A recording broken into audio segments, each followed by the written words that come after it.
Reading standards outline the skills that students need to master, but they don't require certain texts to be read in order to teach them. Likewise, state assessments measure students' mastery of certain reading skills. They're not assessing whether or not students mastered certain texts they read during the year. This puts the emphasis on teaching reading, not teaching texts.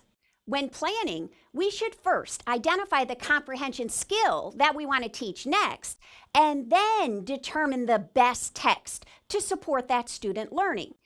And yet, some curriculum maps put the emphasis on texts and not skills.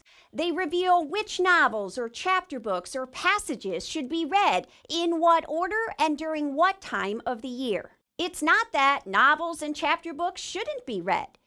It's the idea of choosing any text first and then figuring out what you can teach from it that's backwards. If you agree that instruction drives text selection, then here are 3 simple steps to support your planning. First, choose your skill. Then, plan your lesson.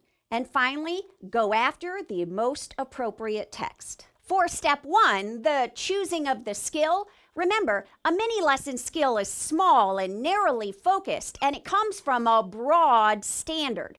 So you want to know what standard you're working on, but more importantly, what tiny mini-lesson skill you're going to teach next.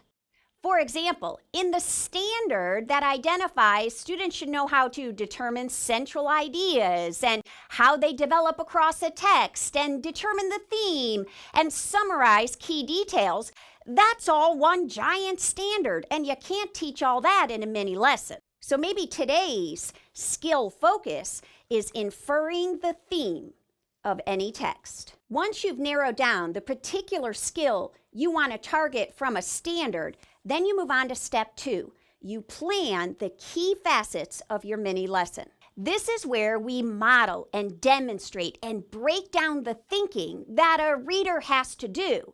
In the theme lesson, maybe I talk about what is theme and where do you find the theme and how do you add up all the details to infer the theme. Now that we know the skill we're going to teach and we know the specific facets of that skill we're going to break down and model for students, we need text that lends itself to that instruction. For the theme lesson, I'm going to need passages that are short so we can get to the theme more quickly.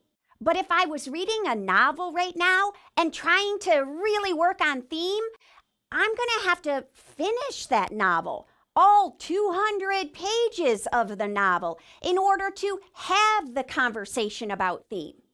And we should talk about the themes in novels, but when I'm trying to teach theme, break it down, model it, and then give kids a chance to practice it, then we need to have short text so we can have immediate application. So when planning step 3, I'm thinking I need 5 or 6 short texts like picture books or short stories. And we're going to read the first 1 or 2 together as a class and practice whole class inferring the theme. Then the next couple texts we'll read in small groups, discuss and infer theme in small groups, and share out. Then maybe take it down to pairs before the last text or 2 is read independently by each student, and then they infer the theme. For many teachers, this is a major shift in thinking. It requires teachers to acknowledge that simply reading texts and asking questions isn't teaching reading. To improve comprehension, we need to deliver explicit instruction on how readers think and then provide students with text so that they can repeatedly practice that kind of thinking.